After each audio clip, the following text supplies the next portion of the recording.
Hi అండి. ఈరోజు మనం చేసే recipe boiled egg fry recipe అండి. ఇది చాలా టేస్టీగా ఉంటుంది. తప్పకుండా మీరు కూడా ఒకసారి ట్రై చేయండి.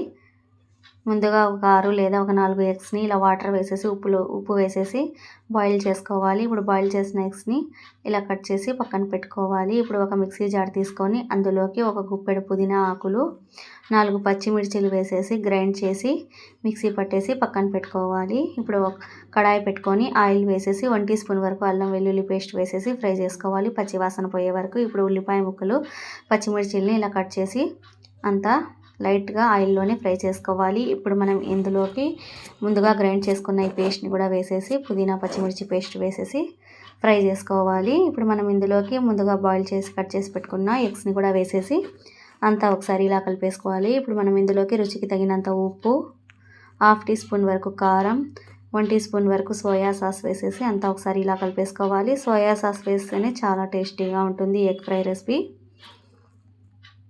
ఇలా అంతా ఒకసారి ఇలా కలిపేసుకోవాలి. ఇప్పుడు మనం ఇందులోకి ఒక 1/2 టీ స్పూన్ వరకు మిరియాల పొడి, 1/2 టీ స్పూన్ వరకు చికెన్ మసాలా, 1/2 టీ స్పూన్ వరకు గరం మసాలా వేసేసి అంతా ఒకసారి ఇలా కలిపేసుకోవాలి. ఫైనలీ ఇందులోకి కొత్తిమీర, కరివేపాకుతో గార్నిష్ చేసుకుంటే ఎంతో టేస్టీ అయిన egg fry recipe, boiled egg fry recipe ready అండి. నా వీడియో నచ్చితే లైక్ చేయండి, షేర్ చేయండి, సబ్స్క్రైబ్